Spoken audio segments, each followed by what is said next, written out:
Good afternoon and welcome, everyone. If you could find your seat, we are live on Zoom. We're going to get started.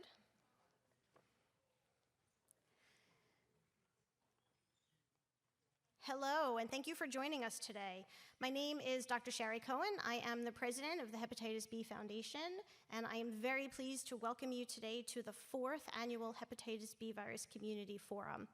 This is a forum that is co-hosted by the Hepatitis B Foundation and ICE-HBV, and it is a chance for the scientific, the clinical, and the impacted community to come together, share their experiences, and learn from each other.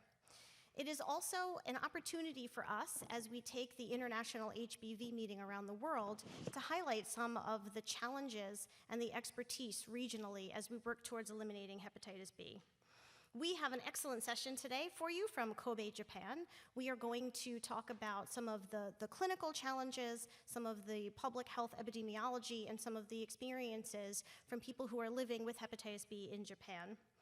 Just a note that today's meeting is live on Zoom and it is also being recorded, so it will be available afterwards. And with that, it is my pleasure to introduce you to my co-chair for the forum, Dr. Masanori Isagawa. Hello, everyone. My name is Masanori Isagawa from the National Institute of Infectious Diseases in Japan. So I participated in this forum from organizer side. And I will help a little bit about the questionnaires between you and patient. So I would like to have the very lovely discussions, and I'm looking forward to your opinions. Thank you.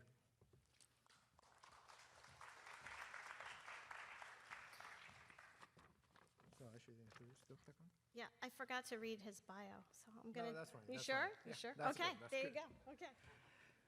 So that is my pleasure to introduce Dr. Tatsuya Kanto. He is a researcher and hepatologist physician who expert immunology in the field of liver disease. He received his PhD degree at Osaka University and worked as a research associate for dendritic cell biology in University of Pittsburgh from 1998 to 2001. He worked as an associate professor at Osaka University from 2003 and 2013 and moved to National Center for Global Health and Medicine. His current position is a director of the General Research, his current position is a Director General at the Research Center for Hepatitis and Immunology, NCGM. And he has been working with the Ministry of Health, Labor and Welfare of Japan to promote and implement hepatitis action plan. And his field of interest is clarification of the pathogenesis of liver disease, of the development of immune-based health therapy against viral hepatitis, liver cirrhosis, and cancer. He has published more than 200 papers and invited review articles in peer-reviewed journals such as Hepatology, Journal of Hepatology, Immunity, and Journal of Immunology and Gastroenterology. So, Dr. Kanto.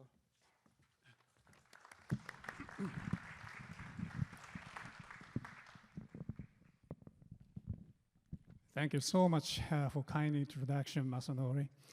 It's really a great honor and a pleasure to me to be a part of this important HBV meeting as a speaker.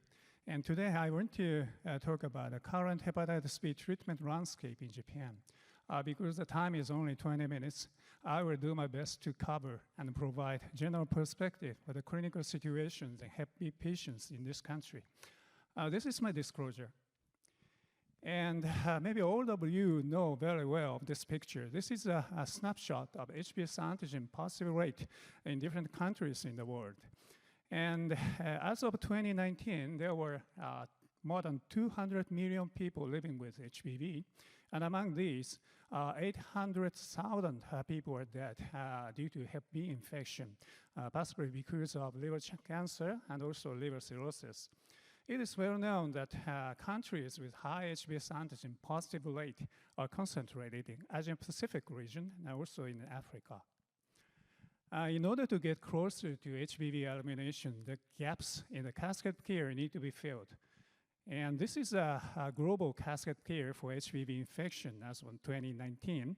At this time, the diagnosis rate was 12%, and the treatment rate was only 8%. And of course, there was a significant gap in the diagnosis and treatment, also the linkage to care. Let me show you the brief shot of the clinical and casual care for viral hepatitis in Japan. On your right side, that is HBV infection. In 2000, there were 1.3 to 1.5 million people living with HBV in this country, which is decreasing to 1.0 to 1.2 million by 2015. The diagnosis rate was more than 50 to 60%, which is much greater than the global situation. But there were undiagnosed population, about 500,000 are still living there. And also, if they were tested positive, not linked to care patient population is about 0.2 and 0.4 million. So the challenge in this country is to linkage the test positive patients to the treatment. Let me show you the trend of liver cancer deaths in this country. Based on the data from census, liver cancer deaths has been increasing from 1970 to 2000, which turned to be decreasing at the point of year 2002. And when we break down the etiology of the liver cancer deaths, you can see that in the middle, the green parts, and that is SCV-related liver cancer, which has been decreasing significantly. I think possibly because of this is DAA treatment improvement. On the contrary, these days, non-B, non-C liver cancer deaths has been increasing in the upper part. However, HBV-related liver cancer deaths has been constantly the same, but slowly, gradually decreasing these days. The reason of which such constantness is not proven yet. This bar graph are the data of the number of virus hepatitis testing in this country, the opportunity of which is covered by local and central government for free once in a lifetime. And the number of approximately 1 million patients are tested. And the prevalence of this test, because these testing screening for general population, the prevalence is gradually decreasing and below 1%. And currently, 0.59% for HBV infection and 0.28% for SAV infection. In order to encourage patients to take treatments, we have two-step coverage system for medical expenses. In Japan, comprehensive medical insurance system has been started from 1960, which cover all Japanese people. And for example, the government and the company insurers cover 70 to 90% of medical insurance for company workers.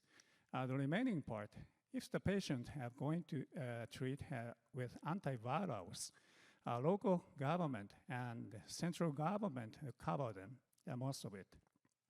So the patient's monthly out-of-pocket expenses for the treatment is limited to 10,000 and 20,000 yen per month. It's depending on the monthly income. Using this subsidy program, many patients have been treated thus far. When you see the blue bars, that is the interferon treatment for hepatitis B and hepatitis C patients, which has been decreasing significantly these days. On the contrary, when you see the orange bars, that is the number of Hep B patients under treatment with NUCs.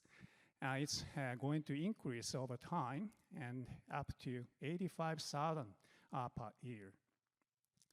When we look into the natural history of HBV infection, it is well known the first-line defense should be done with HBV vaccination.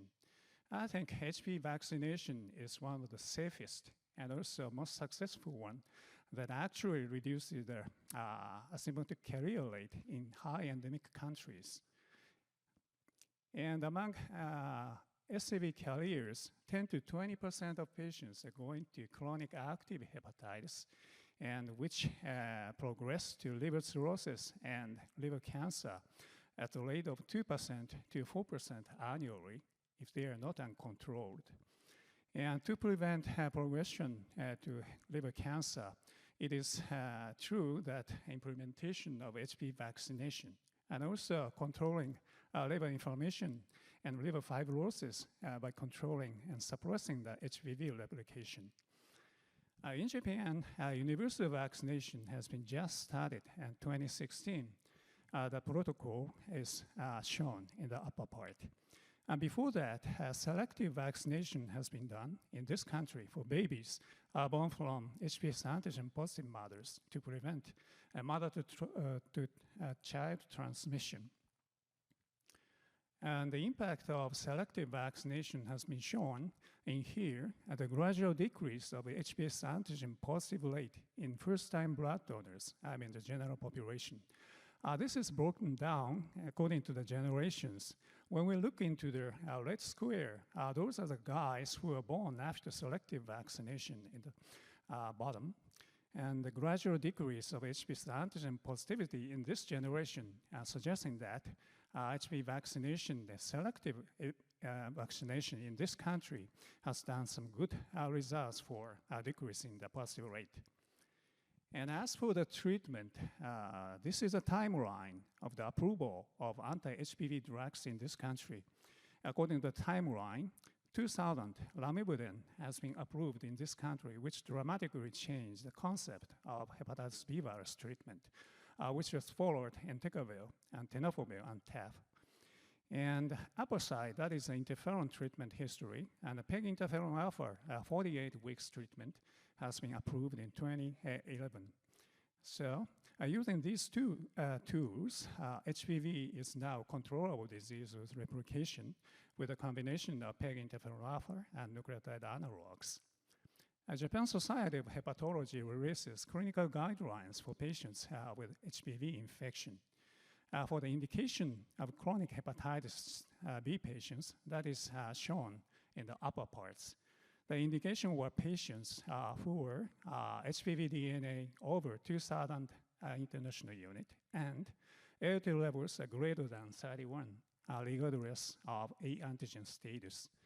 These days, Japanese hepatologists have started to discuss the indication of expansion of the chronic hepatitis B, such as interdeterminant phase or gray zone patients, which I will touch on later. For the initial treatment, PEG interferon alpha is recommended for especially the younger generation patients, which shifted to nucleotide analogs depending on the response or the relapse. And the patients who are anxious about interferon-mediated adverse effects, nucleotide analogs are firstly recommended for chronic active hepatitis patients. In the down parts, those are the patients with liver cirrhosis with HBV DNA positive. Of course, nucleotide analogs, the first-line therapy for them, regardless of any ALT and E antigen status. We set two terms of objectives for the treatment of HBV infection. The first one is short-term objective, that is normalization of ALT, and E antigen negative or E antigen cell conversion or suppression of HBV DNA. And as for the long term, we set the target of negativity of S antigen or S antigen clearance or functional cure in terms of the prevention of liver cancer occurrence. The impact of nucleotide analog therapy on the clinical is apparent in the reduction of cumulative liver cancer incidence afterwards. These bar graphs are result from 3 countries, including Japan. When you see the blue bars, that is SSC incidence within 5 years of treatment, which is significantly less compared to the orange bars. Those are the data from patients without nuke therapy. The impact of S antigen and E antigen status has been shown in this cumulative SSC incidence result, which came from Taiwan review study. When you see the 3 groups of SSC occurrence within 10 years, you see the patients with both positive S antigen and E antigen status, the highest incidence of liver cancer afterwards. However, when the E antigen status was negative, the SSC incidence risk significantly decreased like this. And also, further SSC incidence risk is decreased if the patients were S antigen negative. So because of this, we need to clear the S antigen status from the chronic active hepatitis patients or liver cirrhosis. And that is why for aiming the liver cancer prevention. But however, S antigen loss is really hard to achieve. These are the data of the percentage of undetectability of HBV DNA or S antigen loss from different countries using TDF or Entecavir. When you see the high rate of undetectability of HBV DNA with nukes, but S antigen loss rate is at the maximum 3 to 4%. So the currently, nuke treatment is really hard to achieve the functional cure. So monitoring of SCC risks is really clinically important for the patients in prevention of liver cancer. HB correlated antigen has been drawing much clinical research attention in Japan. And the left figure indicates HBV life cycle and which component are included for the measurement of correlated antigen assay, such as HBV RNA, and DEN particles, and empty particles, and E antigen. The clinical significance of correlated antigen assay are listed here, which can monitor cccDNA during nuke treatment, and also assessment for the possibility of nuke, and also the predictive marker for SCC occurrence or HBV reactivation. And these days, high sensitive assay, the ITACT method for measuring correlated antigen has been developed for clinicians. And using ITACT correlated antigen assay, the assay protocol is shown on the left side. The clinicians can get the test result as short as 30 minutes, which is really important. Using this ITACT correlated antigen method, Toranomon Hospital Group has published the risk prediction of SCC occurrence during the nuke therapy for chronic hepatitis B patients, including cirrhosis. They classified the patients into 3 groups. You can see the different colors, the cumulative incidence of SCC after starting the nuke therapy. They categorize in 3 groups according to the pattern of correlated antigen, which is measured ITACT method, the before and 1 year after starting the therapy. You see the top risk, that is a high group, meaning that ITACT correlated antigen value did not decrease even after the 1 year treatment with nucleotide analogs. Those are the highest incidence of liver cancer. However, when the correlated antigen level decreased after 1 year treatment, that is high-low group in the middle, SSC occurrence rate has significantly dropped like this, which is comparable with low and low group.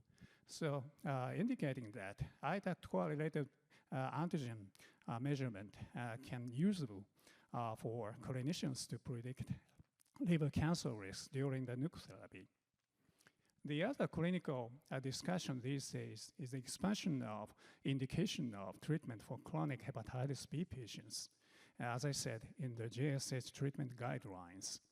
According to the ASLD practical guidelines, chronic hepatitis B patients are clinically categorized into 3 groups, which were immune tolerant and immune active and inactive phase, according to their status of E antigen and also HBV DNA and LT levels.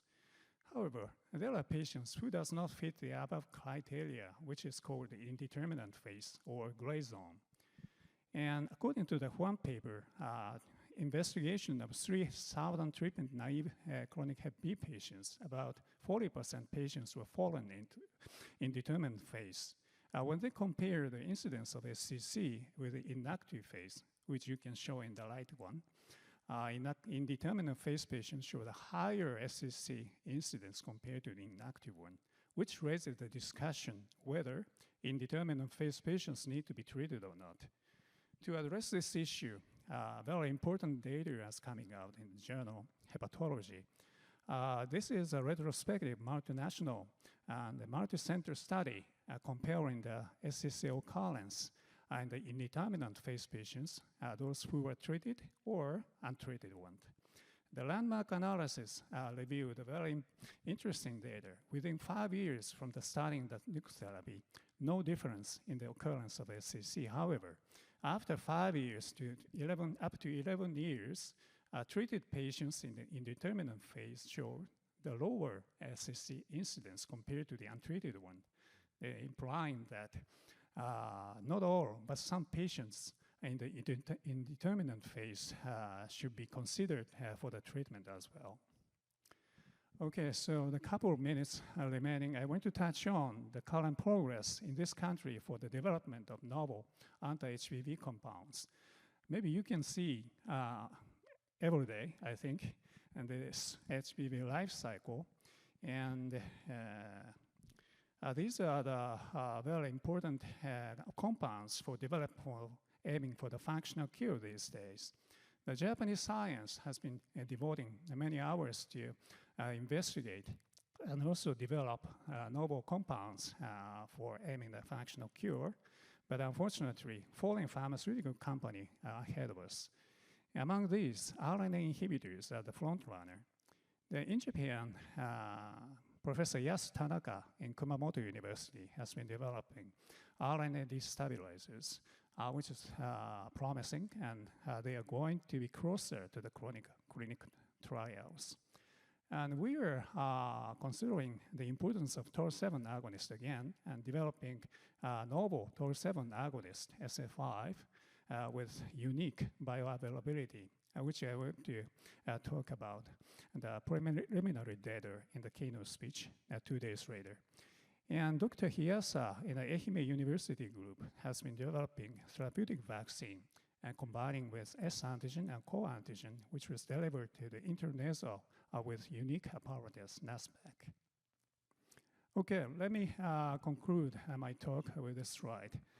The nucleic acid analogs has been widely used, but however, functional cure is really hard to achieve, and there still remains a large gap in the diagnosis and treatment in the world. So we need to take action immediately. In Japan, based on the basic guidelines for hepatitis countermeasures, various subsidy system is available for patients in this country. And expansion of the indication of treatment for chronic hepatitis B patient is a hot discussion in this country, such as indeterminate phase or gray zone. And development of drugs that increase the rate of functional cure is really needed for the complete prevention of liver cirrhosis and SCC. Okay, I want to stop here. Thank you very much for your kind interest. Thank you very much, Dr. Kanto. That was a very comprehensive review of hepatitis in Japan. We'll have questions at the end of this session, so not at this moment. So we'll move on to the next speaker, Dr. Junko Tanaka. Dr. Junko Tanaka is the executive and vice president and specially appointed professor at the Hiroshima University, at the Graduate School of Biomedical and Health Science at Hiroshima University. She serves as a counselor for the Japanese Society of Hepatology, Japanese Society of Hygiene, Viral Hepatitis Research Foundation of Japan. She is also a certified senior epidemiologist at the Japanese Epidemiological Association, a hygiene expert for the Japanese Society of Hygiene, and a public health specialist for the Japanese Society of Public Health. Dr. Tanaka is also a former board committee member of the Hepatitis Viral Control and Prevention Board with the Japan Ministry of Health, Labor and Welfare. Just this year, Dr. Tanaka received a Royal Order of Monisarafon for Education and Research from the Kingdom of Cambodia and the 9th Distinguished Service Award for Women Engineers and Researchers in Japan. Dr. Tanaka, please.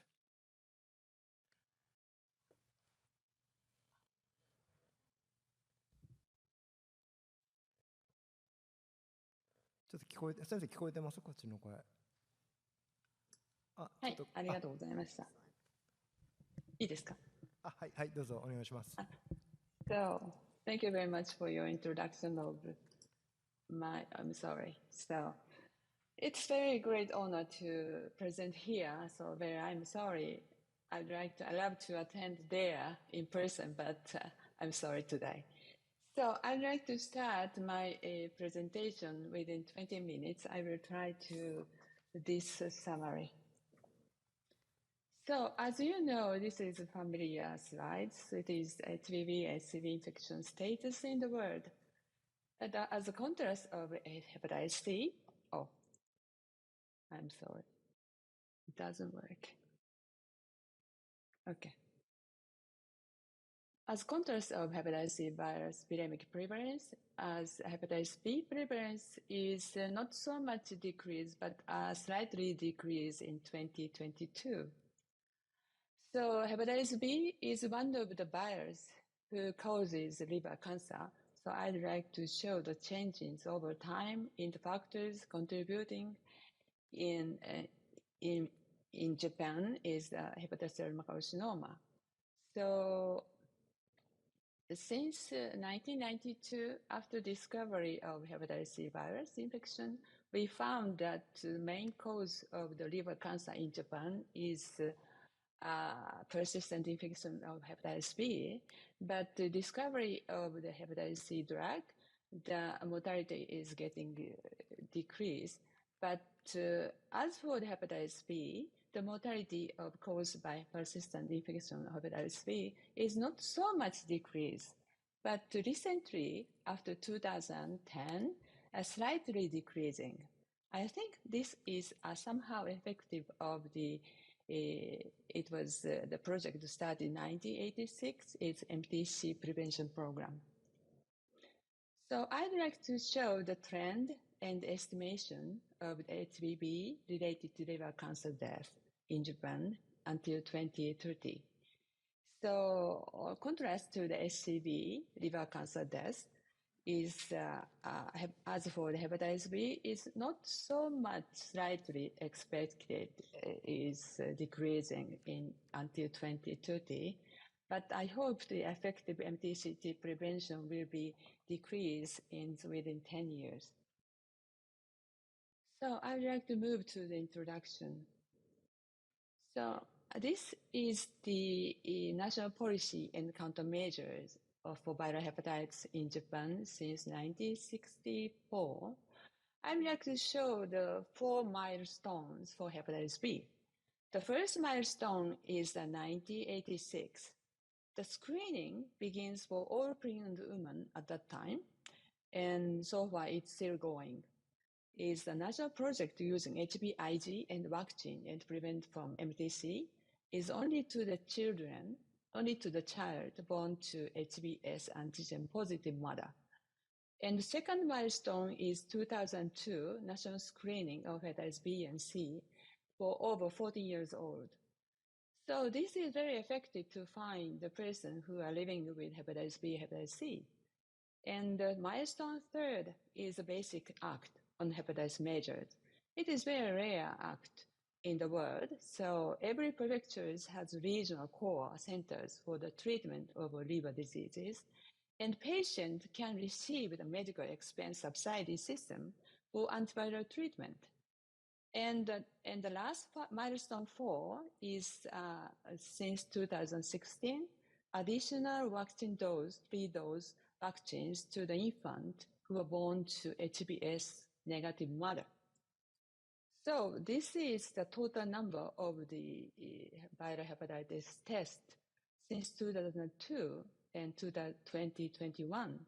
So far, 20 million tested are already done, and it means that 25% on all over 40 years old population received hepatitis virus test in this system. But you know that there is many opportunities to receive the test. When we visit the clinic and hospital and health checkup and blood donations. So we conducted the whole national survey in 2011 and 17 and 20 with the collaboration with Dr. Kanto. We found that approximately 80% of the population in Japan received the hepatitis virus test already. And hepatitis B screening prevalence is 0.6%. And you can see the prevalence of HBs antigen among first-time blood donors in the young generations and the resident screenings over 40 years old.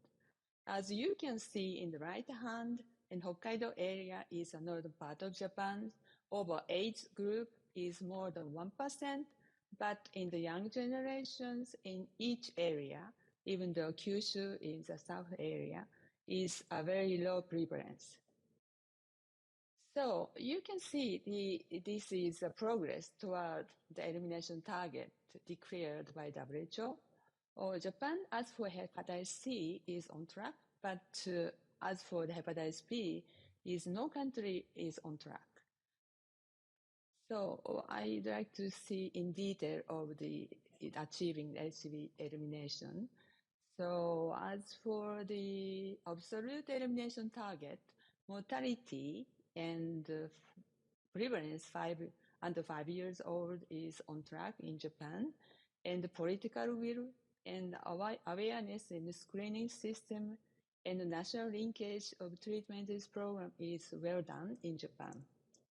So we already check and every year to how much status toward the elimination program is the green phase is well done, and the yellow and red phase is still ongoing, and we have to monitoring and reporting and challenging.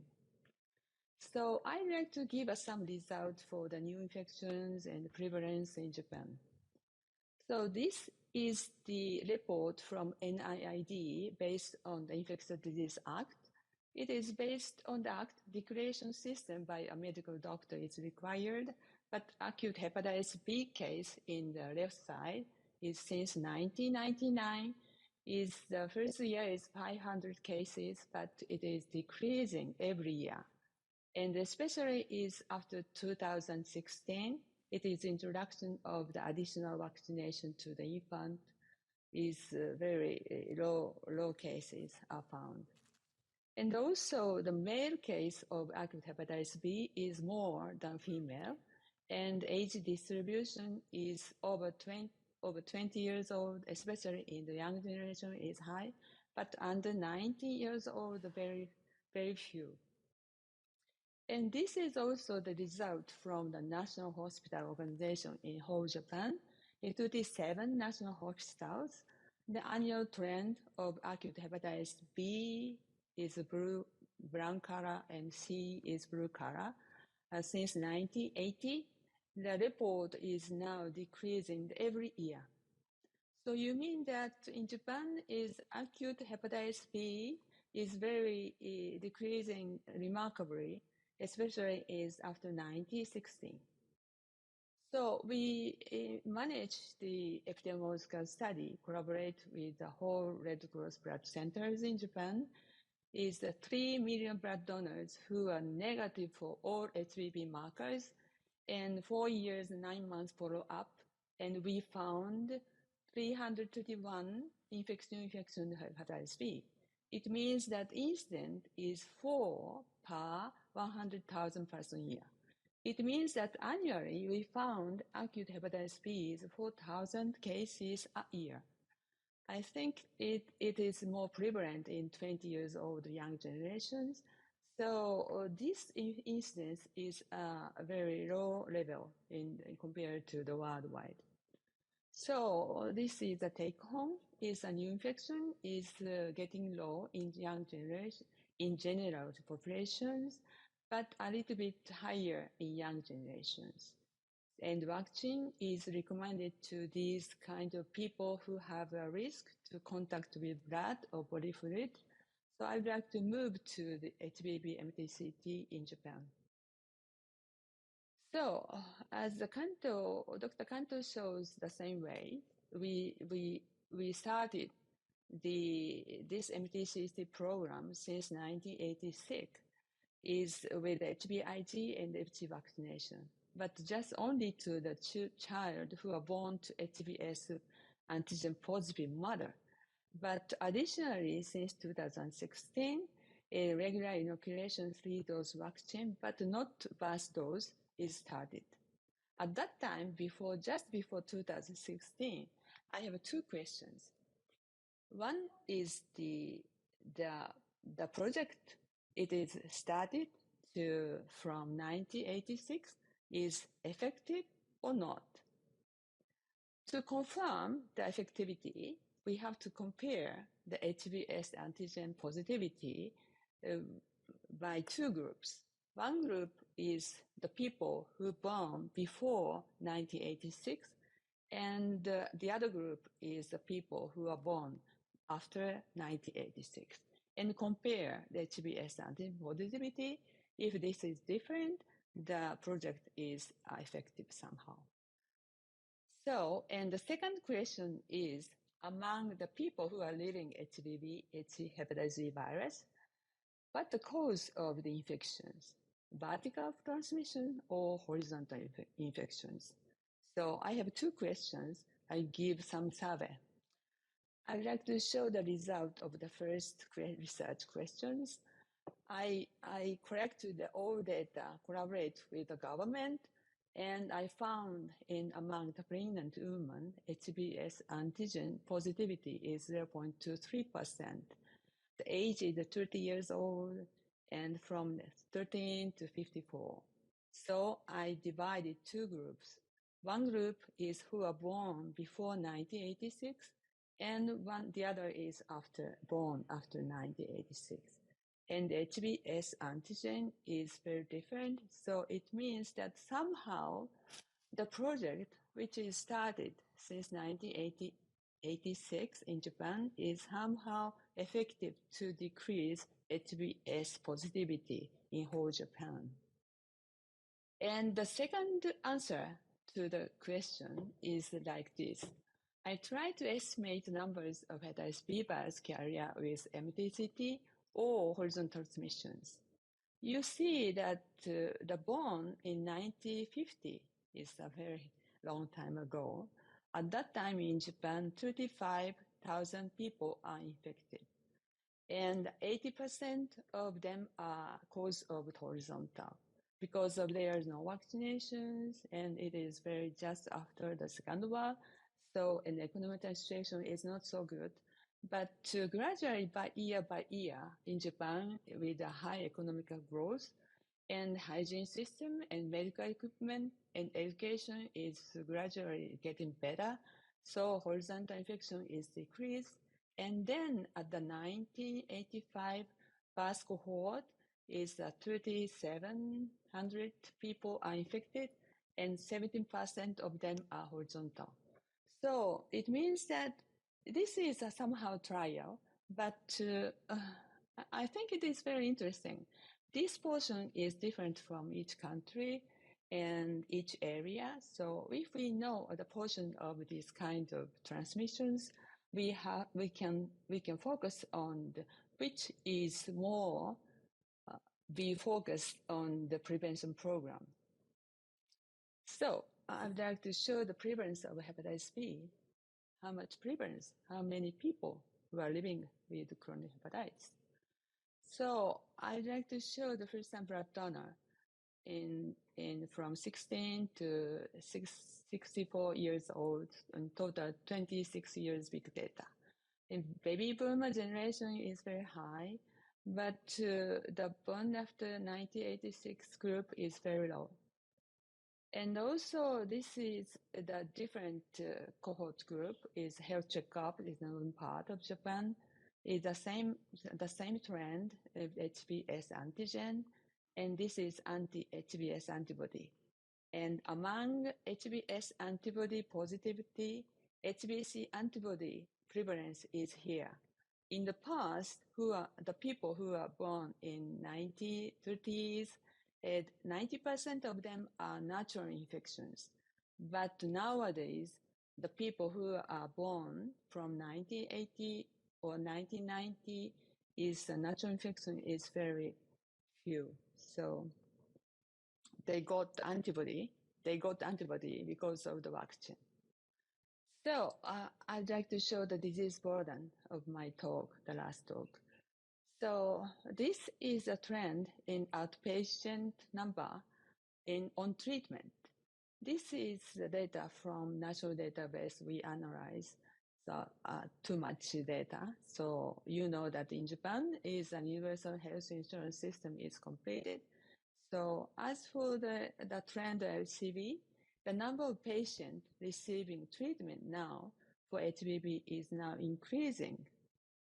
This was trend in HBV treatments in constant across all prefecture the same way. And I will show the same slide as Dr. Kanto, cascade of care, hepatitis B. As the global is among total infections, only 12% of them are diagnosed.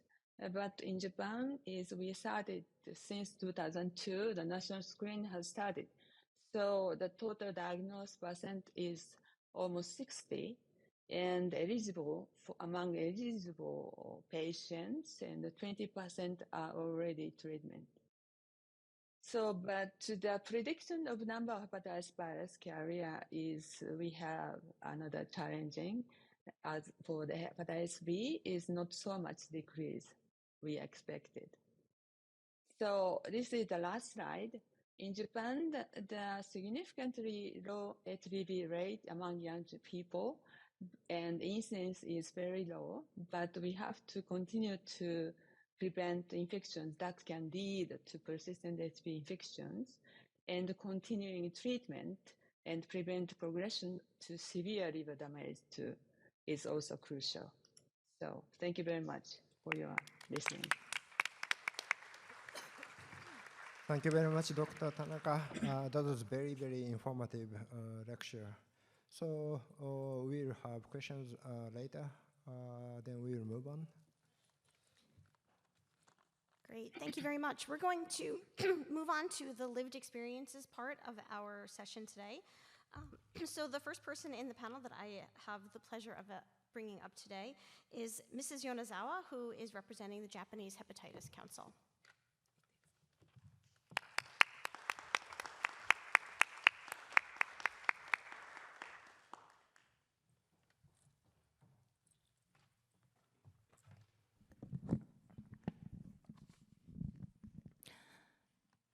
Hello, I'm Atsuko Yonezawa. I'm the leader of the patient group, Nikkankyo, Japan Hepatitis Council, and Tokyo Kanzo Tomo no Kai, Tokyo Hepatitis Association. 日本語で喋ります。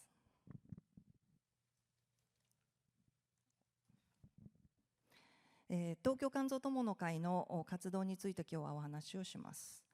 まず、私たちの発足の目的になります。それはこの3点にあります。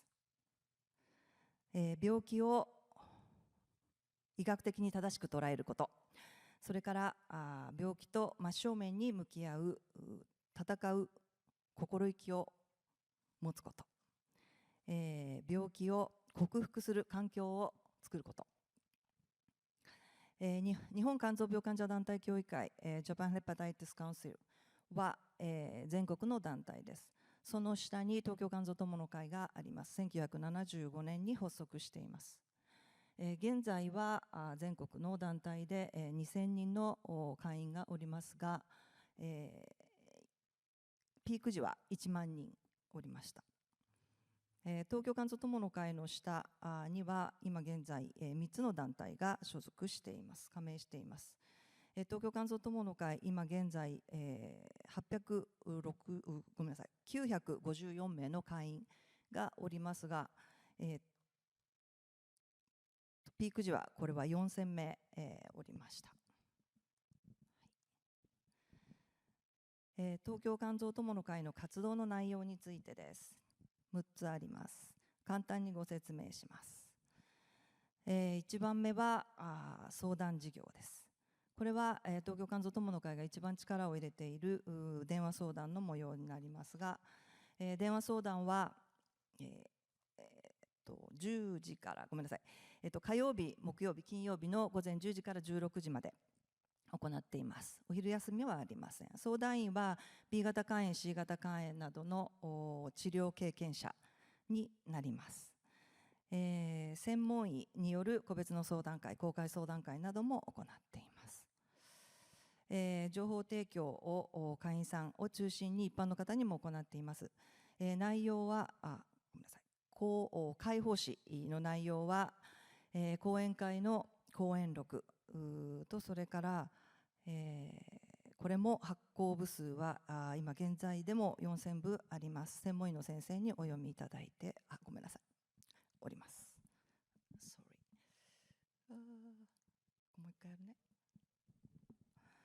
開放誌ですね。こちら側。はい。はい。はい、それから講演会開催事業ということで、これは年に6回行っています。目的は、ウイルス肝炎、肝臓病を克服するために正しい知識や、治療情報を得ること、というのが大きな目的になります。年6回、と、それから部会などもあります。部会はこの下にあるように、ヘパタイティス B、B 型肝炎部会、それからこれは自己免疫性肝疾患の部会、それから肝臓がんの部会などなどがあります。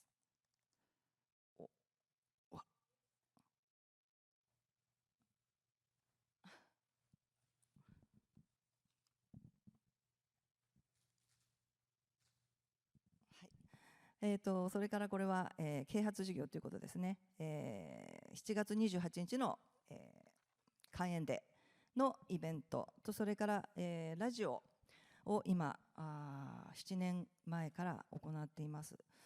放送に携わっています。私がパーソナリティをしていて、ラジオ日経の、大人のラジオという番組で、専門医をお呼びして、お話を伺っています。はい、電話相談の内容についてです。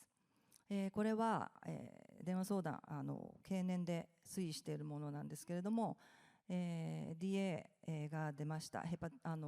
C 型肝炎が、患者がウイルスを排除することができるようになって、件数どんどん減ってきています。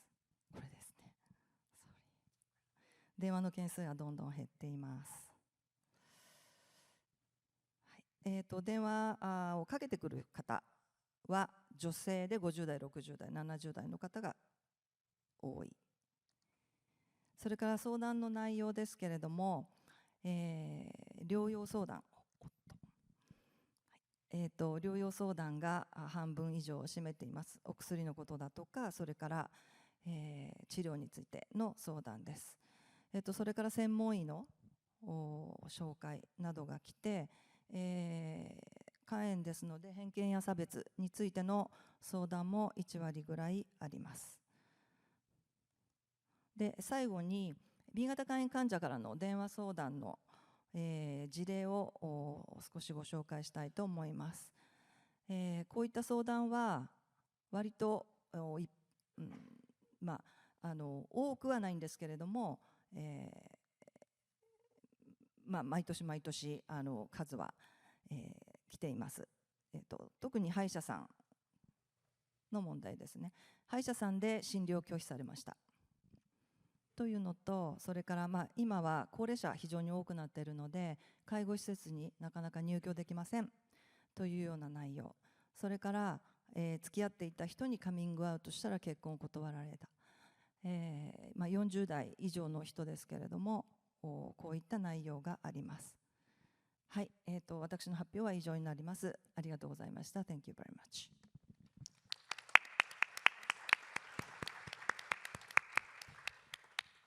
Thank you. Thank you very much, Mrs. Yonezawa. I think that people in Japan are very, very lucky to have you and the consultation services and the awareness services that you provide. And I'm hoping that we can learn from this, and I think it could be a model for other countries. So thank you so much for your excellent work. I am now very, very honored to introduce the next person on our lived experience panel, Mr. Hagibe.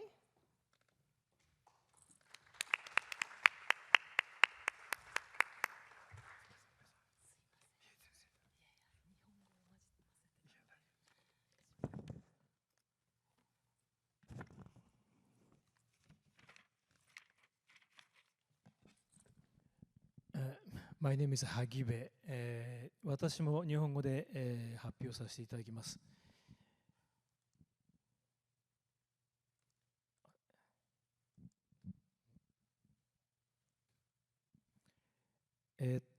私、まず、自己紹介でございますが、1960年の生まれでございます。それで、家族は、家内と、娘2人と、孫娘がおります。40年ほどグローバルな会社で勤めておりまして、東南アジアにも駐在をしたりしておりまして、今は、事業承継もしくは M&A というビジネスをしております。趣味はジャズサックスと、パラグライダーを元気にやっております。ヒストリーということで、ご説明をしたいと思います。最初、まずウイルスとの戦いということでございますが、私はキャリアと判明したのは1984年でございます。別の手術時に B 型肝炎キャリアと告げられております。手術時は、隔離室で看護師の完全防護服での VIP 待遇となりまして、差別を感じながらの治療を受けております。この時点で、感染性の指摘はありましたが、治療の必要性の説明はなく、その後も適切な治療をすることもなく、15年ほどが経過しております。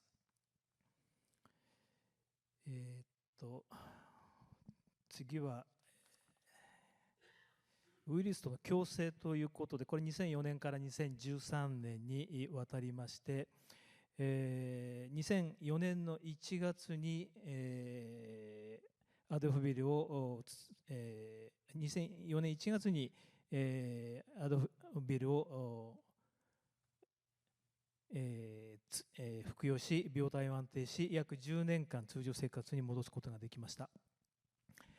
仕事面では3年間の休職状態を経て完全復活をしております。40歳時にはあと何年生きられるかという不安はありましたが、核酸アナログ製剤の上市のタイミングと私の肝炎発症の時期が重なったこともありまして、結果的には良好な QOL となったと思います。もう少しこの時期がずれたりしますと、この共生の10年間はなかったのかなと思っております。ラミブジン耐性やアデフォビルでの副作用もありましたが、個人的には QOL という観点では最適な治療方法であったと思います。次は2013年から2016年にかけてのウイルスとの再発ということで、2013年までの10年間ほどはほぼ順調に推移しておりましたが、残念ながら、腎機能低下と骨密度も悪くなりまして、再発ということで、アデオフビルの服用を減らした時期がこの時期でございます。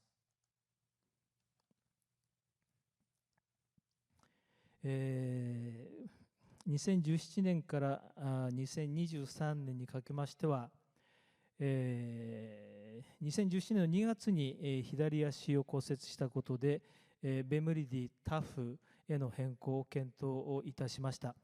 この時期はバラクルドからタフに変える方が多かったんですが、私はラミブジンからの変更でしたので、あまり資料がなく、いろいろと患者会ですとか肝疾患相談センターの相談に行ったりして、ベムリディの変更をいたしました。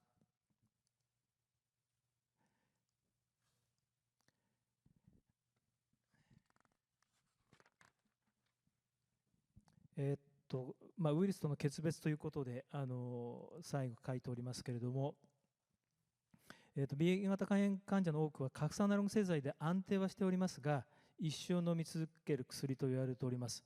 薬剤費用の問題や、未知の副作用等があり、とても不安が大きいものです。また B 型肝炎は経過良好であっても突然の発がんリスクがあり、核酸アナログ製剤の長期服用、私は23年、服用してますが、わからない耐性化および多くの副作用の経験から何とかしてドラッグフリーを達成したいという気持ちでございます。本日の皆様へのお願いということで、患者の皆様には患者の気持ちは患者しかわからないということで、一人で悩まず医師や患者会等に相談をして適切な治療を受けてほしい。それから医療従事者の方々へのお願いでございますが、皆様の専門領域において最適な治療で患者に寄り添った患者との相互信頼と意思疎通の下元で治療を進めていただきたい。またキャリア等での無症状患者に対しても十分なフォローもお願いしたいということでございます。以上でございます。ありがとうございました。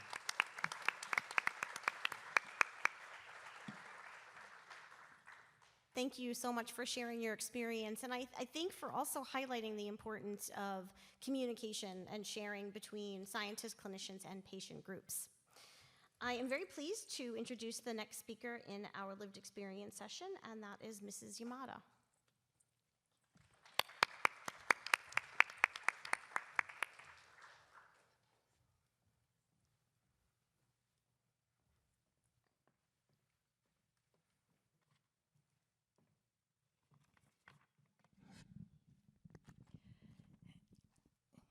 皆さんこんにちは。私は、日本肝臓病患者団体協議会 NPO 法人東京肝臓友の会の山田光子と申します。今日は、今日は3つのトピックに分けてお話ししたいと思います。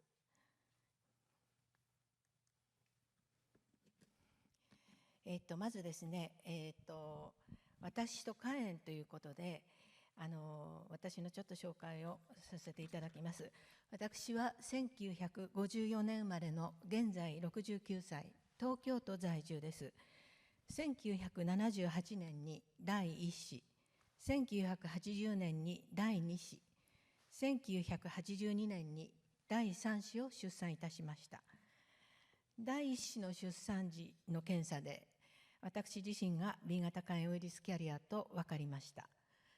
当時はまだ英雄抗原、オーストラリア抗原と言われていて、現在のように何でもネットで検索できる時代ではなく、本屋に行って調べたり、知り合いの医師に尋ねたりして、この病気は血液や体液などを介して感染する、あまり人には言えない厄介な病気だということだけは分かりました。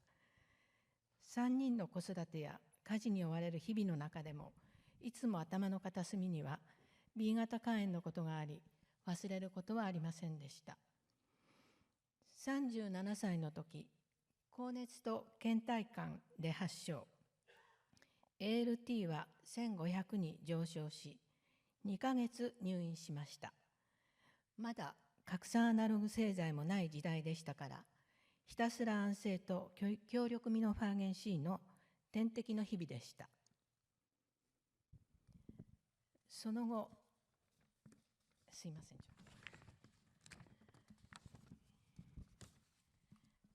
その後10年間は肝数値の変動を繰り返しながらセロコンバージョンしました。それから徐々に HBS 抗原値が下がり、今年に入ってからは陰性化しています。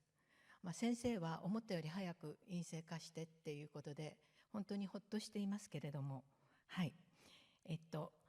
次は母子感染についてお話しいたします。母子感染のことなんですが、第1子、第2子はまだワクチンがありませんでしたから、母子感染してしまいました。第3子の出産は1982年ですが、ワクチンの治験の恩恵に預かり、ブロックすることができ安心しました。ごめんなさい。これですね、ごめんなさい。安心しました。先ほどお話しした2人の子供が B 型肝炎ウイルスキャリアになりました。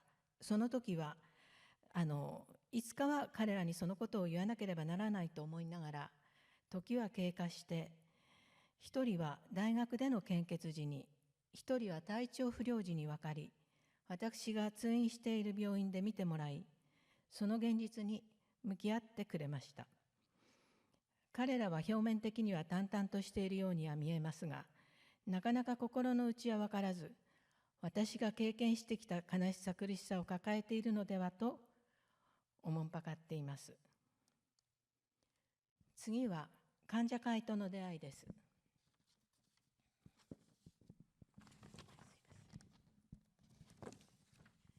自分自身の体調は回復し、忙しい日常を送る中で、一番気にかかっていたのは、キャリアになった子どもたちの体調でした。そしていつかは言わなければいけない B 型肝炎ウイルスについて、私自身がまず向き合っていこうと思いました。新聞で見た肝臓専門医の講演会で患者会の存在を知り、入会し、自身の病気と向き合うことができるようになりました。以来23年間、ピア相談員として活動しています。同じく子どもをウイルスキャリアにしてしまった母親の悩み、苦しみ、悲しみは痛いほどわかります。聞いてくれる人がいるだけで、電話の終わりには少しでも心が軽くなる。それは聞いている私も同じです。まさに相談を受けながら、私自身もピア相談をしているのです。最後に少し偏見差別について話します。出産のための入院時、食器を別にされたり、シャワーは一番最後に使用するように言われ、その度に悲しい思いをしました。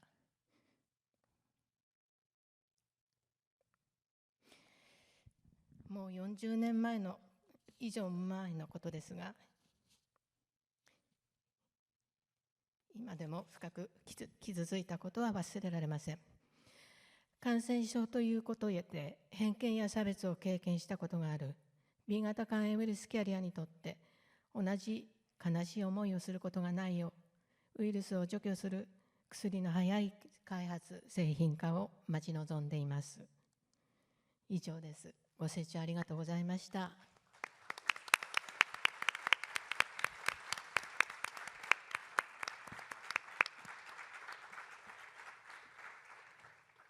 Thank you very much for sharing your story and for highlighting the importance of addressing stigma and discrimination as we work towards eliminating hepatitis B, and also the importance of having a patient support network where you can give and receive support and information.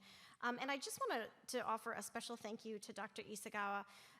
We could not have done this session without you. So Dr. Isagawa helped us to connect with patients so that we can get speakers for today, and also he helped them to craft their story and did the translation. So thank you so much.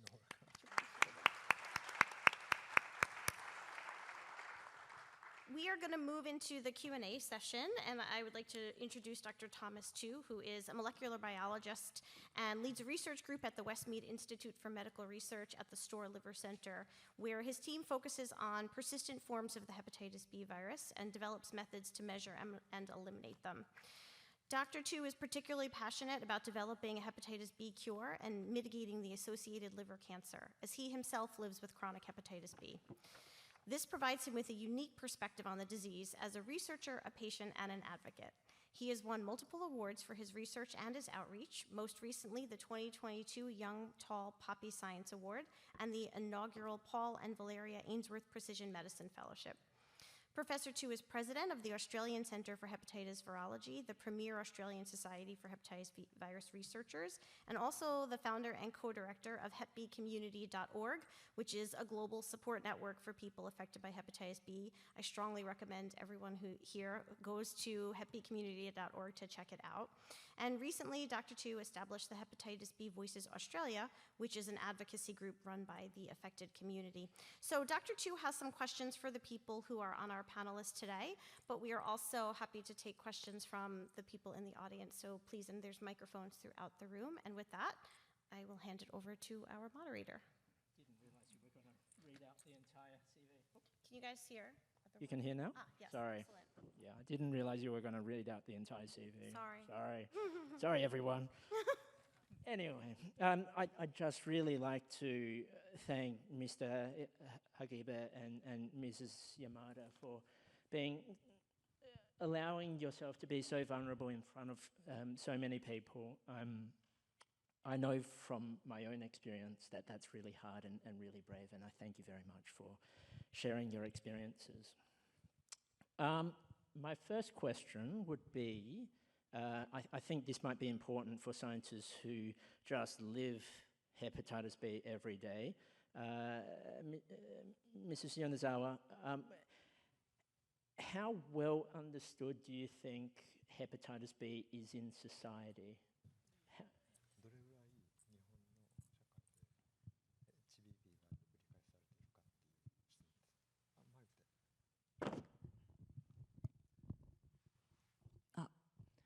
社会においてはあまり理解されていないと思います。She said it's not really well understood in Japanese society. Yes, and Mr. Hagiba and Mrs. Yamada, was that your experience before you were diagnosed? And after you were diagnosed, how did you understand more about the virus? 同じような経験診断、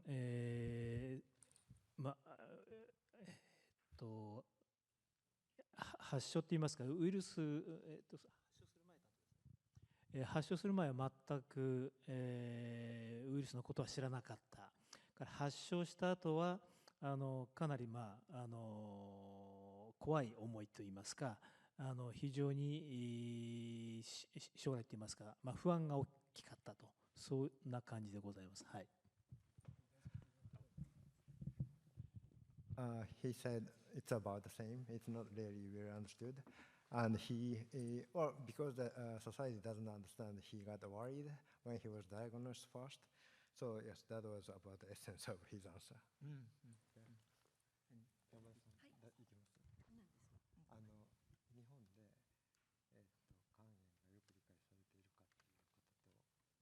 それが診断される前にどれぐらいあれだった影響をしたかという。そうですね。肝炎はあまり理解されてないかなというふうには思います。今は少し皆さんいろんなお勉強をされて分かってきましたけど、私自身もまず理解してなかった。ただピア相談員をしていく中で、やはり自分が向き合って勉強していくことで少し理解できるようになりました。はい。発症する前ですね。発症する前と発症した後はやはりそれは、キャリアだってことは分かってたんですけど、発症した時にはついになってしまったかっていう、そういうちょっと絶望感みたいなものはありました。はい。でも、やっぱり人にちょっとなかなか言える病気じゃなかったので、その辺は何かいつも頭の片隅にはありましたけど、はい。She said also that the HPV was not well understood, but she says the condition is getting better this moment in the society. As she consult to the patient as a peer reviewer, peer consultant, she learned more and that made her feel better.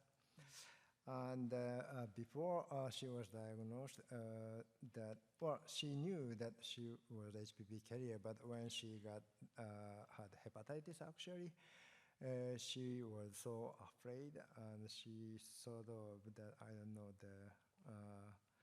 desperate. She was desperate at that time. Yeah. Okay. Thank you so much for answering. I just want to also, while we have the opportunity to ask you more things here, how often do you think about hepatitis B? Is it every day, and what triggers you to think about it?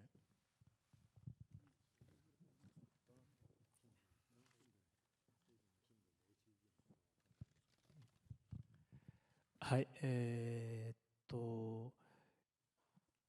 コンディションが悪いとき、病気のときは本当に毎日のように、どうなることやらという不安はあります。ただ、核酸アナログ製剤等で、トリートといいますか、状態が安定すると、できるだけその肝炎からは距離を置くと、あまり考えないというようなのが、普通って言いますか、そんな感じでございます。はい。So he thinks about hepatitis every day when he was sick, but as he got treated with nucleoside analogs, he tries to not to think about it, try to lead a normal life.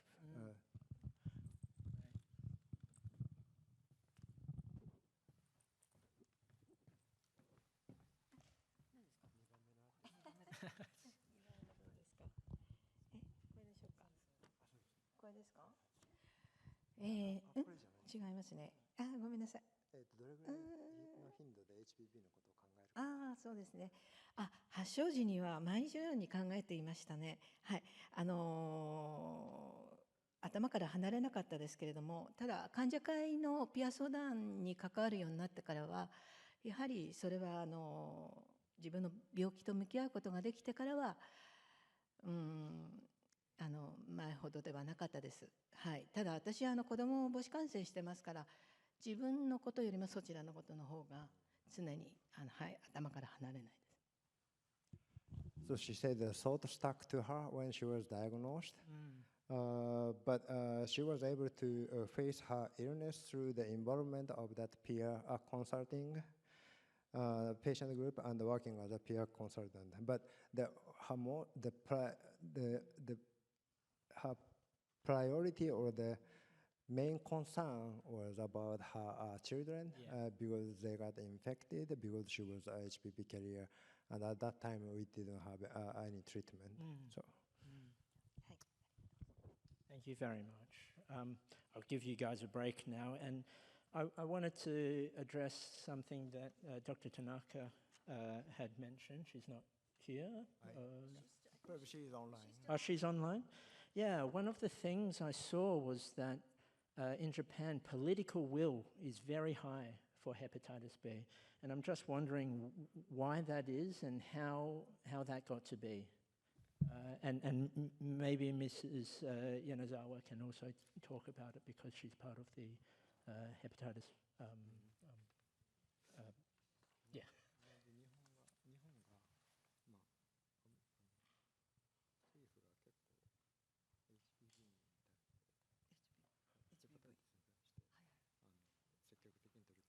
Is Dr. Tanaka still on?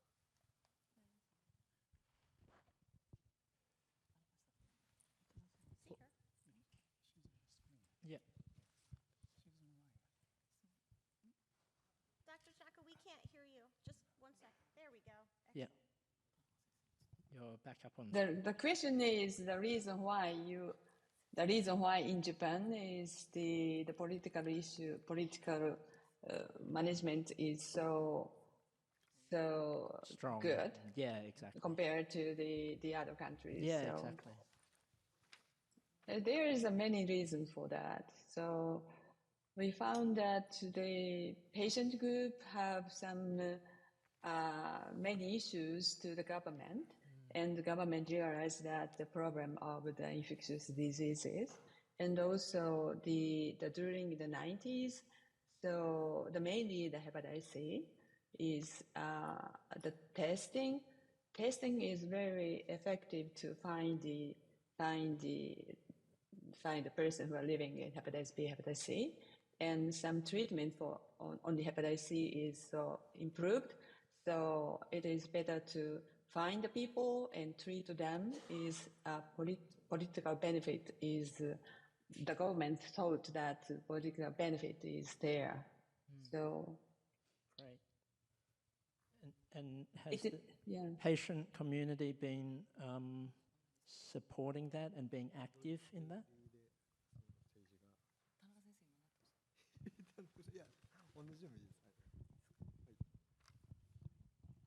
私たち50年ほど前から患者団体発足してから50年ぐらいになるんですけれども、もうずっとその政府行政やそれから国に対して、請願という形で署名活動を毎年ずっと行って、その時に、私たち患者にとって必要な治療環境づくりだったり、ということを訴え求めてきました。でそれが実ったということももちろんあるし、あるいは、肝炎対策基本法という法律ができたということも非常に大きいと思っています。So she said her patient group has been established for 50 years. 50? Yes, and then they are 50 years. 50. So they are always trying to push government to have the better environment for the treatment. And also another reason could be that I think there was the patient group successfully appealed to the Japanese government, so they conceded that they are at fault. Some patients getting infected. So that's probably why the main two reasons she said that.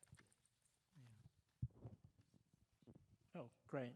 Antonio, please. Can I have a question which is, let's say, try to follow this problem of the treatment. And the question is specifically to Professor Kanto, that he showed this data about this correlated antigen. Sorry, now I'm going a little bit scientific. But then I'm going to go back to the real question. The correlated antigen, and you show very well in this paper that basically the patients that were in treatment and the correlated antigen was low for several time points during the treatment, they were not developing hepatocellular carcinoma. So now, my question is, would you stop therapy, or do we know whether we can stop therapy to these patients, and whether, instead to basically hoping to always achieve S antigen seroconversion that we can see is very difficult. One other important point will be really to distinguish the patients that will be basically carriers and not developing XCC. Oh, thank you very much, Antonio. Very great question. And of course, that is a really important point to be discussed among the clinicians, including the scientists, of course. And these days, importance of correlated antigen has been really drawing much attention, especially for the clinician, because the data I showed here, that is the changes of a correlated antigen, really important for the prediction of SSC occurrence. So according to, getting back to your question about the cessation of the analog therapy, we are starting to discuss when and which population of the patients could be stop nucleotide analog if the core antigen-related levels of what decrease the related antigen and from the standpoint. But we didn't know how much reduction of the correlated antigen necessary for eligible for stopping the therapy. We need to collect much data, starting to collect much data from the nationwide study in Japan. So we will see, I think. But would you be in favor to stop, despite the fact that they not became S antigen negative? Yeah, from my clinical experience, I'm not in favor for stopping the nucleotide analog therapy, but adding on some other agents to eradicate or enough to stop the nucleotide analog by adding on some new agents to more reduction of correlated antigen or S antigen. That's my personal opinion. Thank you. Thanks, Antonio. Let's continue on this scientific bent. Dr. Tanaka and Kanto, you put up a lot of data on the cascade of care and how there's huge gaps to be addressed, and they're not being addressed with our current diagnostic tests. What aspects of, say, new tests do you think could help improve this? So maybe leading you on, but do these include point of care and all these sorts of things? Okay, that's a really important point. I think the diagnosis improvement should be the first step for getting closer to the virus elimination. I agree. And fortunately, in Japan, the diagnosis rate is, as Professor Tanaka mentioned, better, much better compared to the global situation. That's the reason of which I think that improving the testing system, because the testing fee is covered mostly for general people for free if they try to get access to the testing point. And of course, infrastructure is much better in Japan. So that's why the testing rate is much higher compared to the globally. And a point of care test, I would say in Japan, for now, not so necessary because clinics and small, GPs, even the GPs are living close to the patient populations. So the point of care test, I think that's more fit to the lesser infrastructure region or countries, I think. So to raising more the diagnosis rate in Japan, I think dissemination of correct information to the general public, but testing is really important for the prevention of liver cancer. So that's what I think right now. Yes, the same opinion from me. So, but that doesn't seem to address the engagement in care, that gap. Are there things that the scientific community can do to improve that? So what do you think, Professor Tanaka? I think. Yeah. But anyway, for scientific community, some scientists have tried to develop a new assay method for a more convenient way. And I would say for SCV diagnostic, I think the core antigen assay is really good for the point of care test for not only in Japan, but also in the world. But for the assay for S antigen, I don't think not so much improvement but scientifically in Japan, I think. Yeah. Any additional comments, Dr. Tanaka? Yeah, it is under consideration about the new assay for the hepatitis C and also hepatitis B. But as the Dr. Kanto mentioned about as for the hepatitis B, I don't think the change is needed. I don't think. But HBS antigen test is enough for. Sure. The after testing is very important. Yeah. After exactly. testing. Exactly. And Yeah, how is the that person to be improved? the person who received the result, positive or negative either, so they have to do according to the result. So how to reach the clinic, appropriate clinic, is very important. And Ms. Yanazawa, do you have any sort of understanding of why people are not continuing to engage in care after diagnosis from the patient community?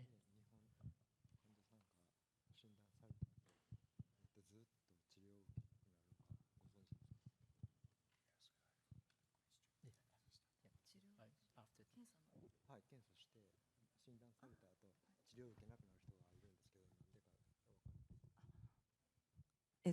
自覚症状が全くないので、病院に行く必要がないというふうに思い込んでいる患者がたくさんいると思います。As she said, many of them don't have any symptom, so they think that they don't have to go to the hospital. So that's, she said, main reason. I'm Jin Young Kim from Korea. This is ever great meeting with researchers and clinicians and patients. I have a question for the Hepatitis B Patient Association. Are there any similar organization within Japan? And what are the challenges when you started this association? Thank you.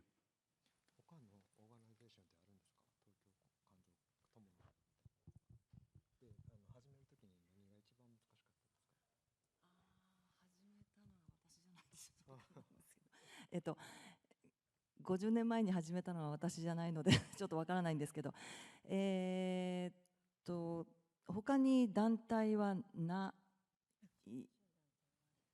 い、小さな団体はあるんですけど、私たちが一番大きな団体になります。ですので政府と一緒に、その政策を反映させるような協議会、肝炎対策推進協議会という、厚労省の、協議会のメンバーにもなっているし、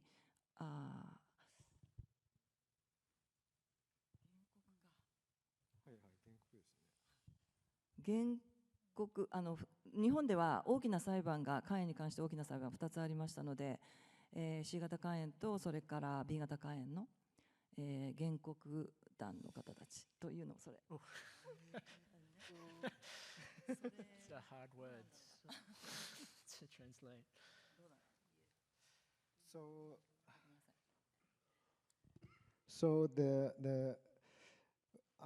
first of all, we don't have another big organization like hers.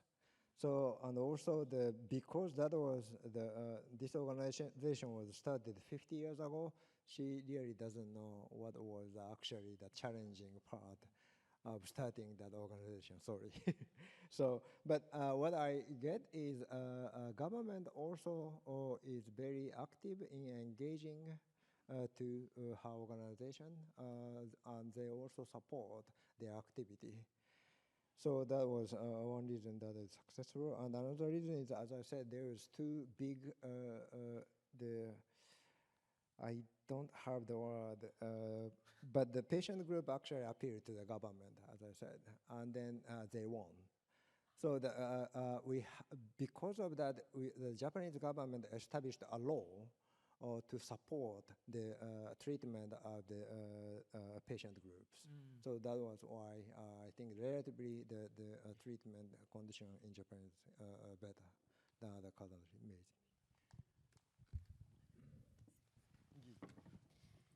So, Mr. Hagibe and Mrs. Yamada, both of you talked about stigma and discrimination that you have faced, people treating you differently, and also I think that with the patient association, some of the consult calls focused on people being denied work or people not wanting, people feeling shunned by family and friends. Have you seen stigma and discrimination get better over time? And is there anything that we in the scientific and clinical community could do to help? Sorry. No problem.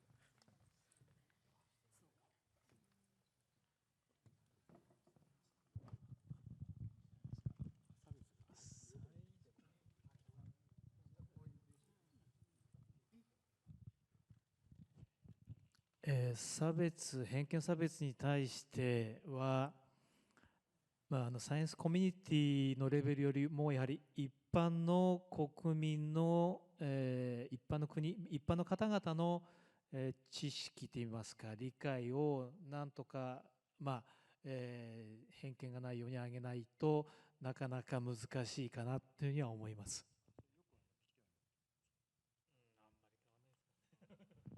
He said that the discrimination is not really getting better. I think probably because the general population, they don't know much about hepatitis B virus. So he said in order to improve that condition that many people should be educated about hepatitis B. Thank you. And I think he also, I think he once told me that for the basic researchers to help the chronic patient, it's probably to develop a drug to have them drug-free. So that will totally eliminate discrimination. Thank you.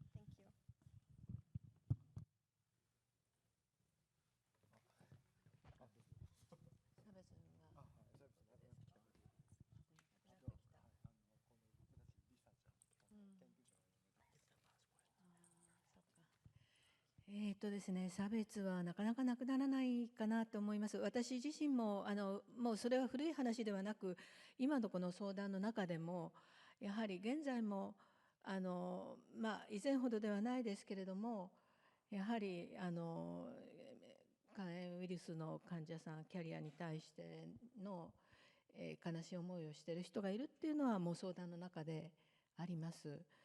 そしてそれはなかなかなくならない。例えばこの今のそのコロナのこともそうですけれども、なかなかこの社会からそういう人と違うっていう、しかもそれが感染症であるっていうことがある以上、なかなか、難しいかなっていうふうには思います。でも皆さんやっぱりそれは、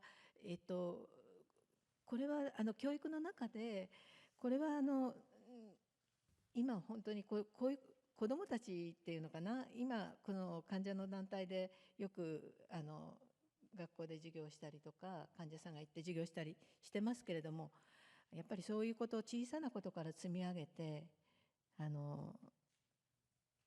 これは本当に別に差別することなんていうかな、それは教育からっていうことが私は期待してます。はい。She also said that discrimination is not really eliminated in Japan. It's an infectious disease, so we had some similar situation when we had a COVID endemic or the pandemic. Those who get infected tend to be discriminated.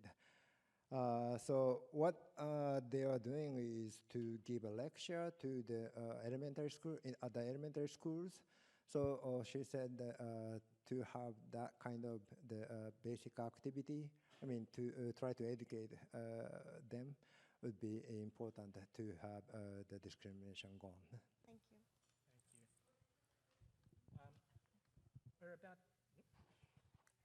We're about to wrap up, but I'd like to give the last word to Mr. Hagiba and Mrs. Yamada. We have in the room maybe 500 to 1,000 cumulative years of hepatitis B expertise in the room. We have the world's, foremost experts in hepatitis B research. What do you want to tell them, and what is the one thing you need them to know about living with hepatitis B?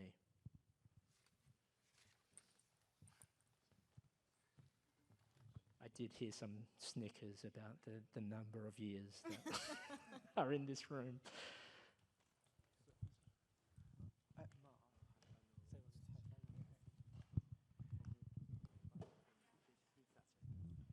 はい、B 型肝炎の、キャリアウイルスを排除薬がまだできておりませんので、ファンクションキュアということをターゲットにしておると思いますけれど、その次のステップといいますか、ウイルスが消せる、やはり薬の開発も含めてぜひお願いしたいというのが私の希望でございます。So he again said he wants to have the drug. First of all, to have the functional cure, but even more that totally eliminate hepatitis B.